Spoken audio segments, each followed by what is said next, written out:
listener production. Hi there, thanks for joining me on this afternoon edition of The Briefing. My name's Bension Siebert. For those who worked through Christmas and New Year's, your country thanks you for your service. But if you were lucky enough to get a break, did your bank balance survive it? I don't know about you, but I bled cash, having a very fun time over the break, and I need to get my shit together financially in 2024. I want to acknowledge my privilege here. I have a good job and a steady income, and there are so many people in Australia with much more genuine financial struggles than I have. But if your situation allows for it, January is a great time to look at where you're at, reset and plan to hopefully be in a better financial position this time next year. Effie Zahos is one of Australia's most well-known finance commentators. So I sat down with Effie to talk through all the tips and tricks on how to start the new year right and how to give your finances that much-needed reset. So it's January 8th, you're checking your bank account, you've spent a lot of money over Christmas, you don't have very much left, and you're thinking, this is the year that I'm going to turn it around. New year, new you. Where do you start? What are your goals going to be? Yeah. The thing is, you're probably saying, gee, I felt like this last year as well. And that's the problem. We kind of do get in this merry-go-round, don't we, Benson, with regards to saying it's a new year, I'm going to do better, and then for some reason we find ourselves back in that same position. Not all of us, but a lot of us do. I mean, I don't know about you. I mean, how are you feeling right now? Well, I'm feeling okay, but I just get in this habit of I get savings and then they go. They're gone. Yeah. The money is away. So I need help. Help me.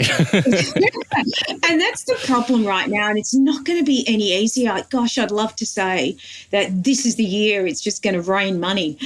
It's still going to be tight. Yeah, unfortunately, it's still going to be tight for a lot of households.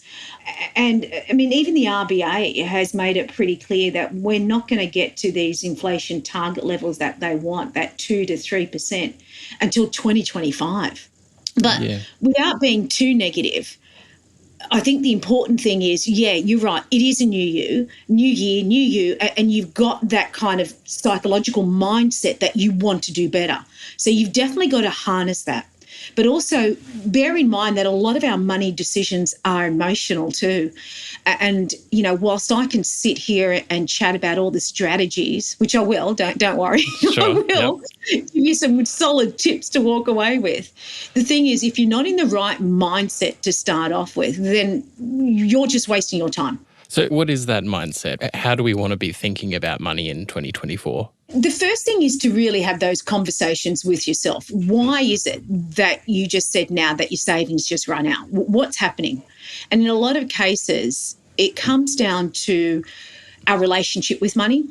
It comes down to, are we easily influenced? Do we have triggers that make us spend? Do we need to put fixes in place to stop us make our spending? It's those conversations that you really need to have with yourself. And then it comes down to, and I hate to say this because it's really the foundation of everything. It's really about two things: money coming in and money coming out. It's as simple as that. That's it, isn't it? Yeah, that's it. That's what we need to talk about. But look, let's break that down. For next year, I think focus on money going out first of all, because money coming in is a little bit harder, and we'll touch on that quickly. But money going out, as far as having a look at your budget. And I think over this period, you've come back from holidays, you're feeling overwhelmed, you've probably got a bit of a financial hangover more than anything now. And it's a case of, what mess am I in? And basically listing down all your expenses. And I do this twice a year. I actually do it over Christmas. and then I do it in the financial year. I virtually print out a statement. I have 2 highlighters. I highlight my fixed expenses and I highlight all my variable ones, all that tap and go you did over the holiday season. Mm-hmm. And that's going to blow your mind, because you're going to look at that and just see a sea of colour, and most of that colour is going to be your tap and go, because we are heading into a cashless society, and we're not really keeping track on all that discretionary spending. Once you see all that discretionary spending, you need to actually put in some mechanism to stop that happening as much this new year. The other one, and I'll talk a little bit how you can do that, the other one is looking at those regular household bills. The thing is, we have probably probed our budget, squeezed them. We've probably done so much over the past 3 years, and you're thinking, I can't do any more with my budget. You can. And that's because most of our household bills go up every year. You think about it. Your car insurance is probably going to go up this year again. Your home and contents is going to go up this year again. And unfortunately, it's new customers that get the best deals. So you just can't be new. You can't just sit back. You've got to be a new customer always in those cases. So there are plenty of savings to be made on your regular household bills. In fact, I have looked at how average household bills are, what the average person is paying on them versus what's the cheapest in the market, or say best value. And there's a difference there of almost $12,000 a year in payments. Huge. It's huge, isn't it? And you might think, oh, I've heard it all before, but have you done it? That's the thing. Don't call me out like that. And look, I'll ask you this: your energy bill. When's the last time you had a look at that energy bill? Have you ever uploaded it onto, say, Energy Made Easy website, or even Canstar Blue's got one where you simply upload your energy bill. It reads it automatically on the usage you had that past quarter, and then it spits out some of the cheaper alternative plans. Mm-hmm. It takes all of 1 minute. And a lot of Aussies just not have done that. And maybe just hitting one each weekend. Maybe, the first week in January, look at your energy bill. The next week, look at your health insurance, because, again, that will go up in April. So have a look at that. So how do you think about in 2024 balancing the needs of present you and medium-term you and, I guess, long-term you, to make sure that you're doing all the stuff that you need to have an interesting life? But also be prepared for the medium and long term? Yeah, that's a good question, because a lot of us have, and understandably, taken our eyes off the kind of the long-term prize here, and that's kind of building wealth for the long term. And I get that. I mean, we're in the midst of a cost of living crisis. So who's got money to start worrying about saving? I mean, that's so far away. But it is important that you do try and balance everything. For me, investing, it should be like a subscription. The chances are you might have Netflix, you might have Stan, you might have 4 others on top of that. And chances are you've never missed a Netflix subscription. I almost can guarantee, Benson, if you've got it, you've not missed that payment. But you've probably missed a regular payment to your investment. And the good news is for 2024, there are going to be plenty of accounts that are paying more than what inflation is.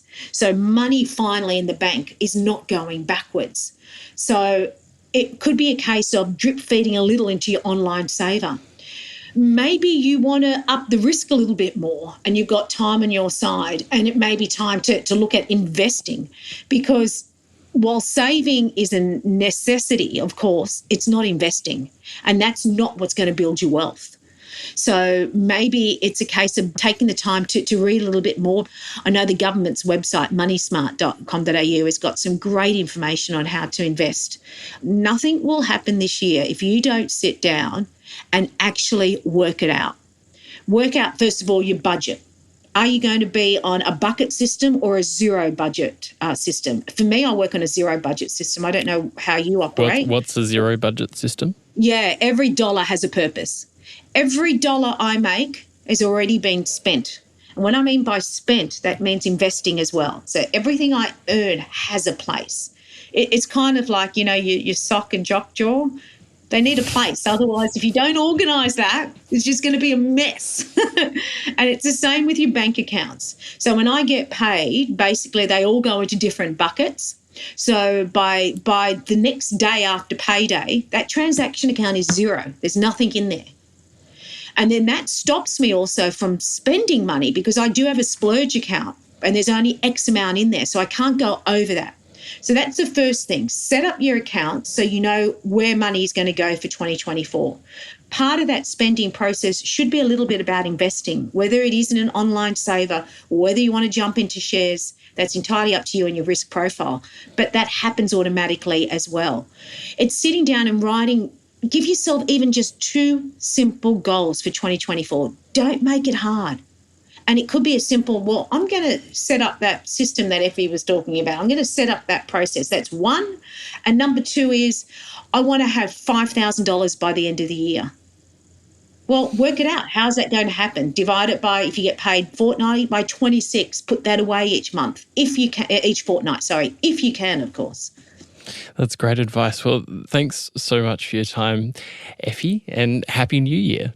You too, Benson. I'll check up with you at the end of the year and see how you're going. Keep me accountable. Thanks very much. I'll keep you accountable. Okay, mate. Thanks. That was Effie Zahos, financial commentator, author, and editor-at-large at Canstar, giving her advice on how to set yourself up for financial success this year. And join me each afternoon this week. I'll be hosting a special finance-focused series. Tomorrow, I'll be telling you how to get that promotion in 2024. That's all we have time for today, but Sasha Barbagat and the Morning Briefing team will be back tomorrow in your feed from 6 a.m. My name's Bension Siebert. Thanks for joining me.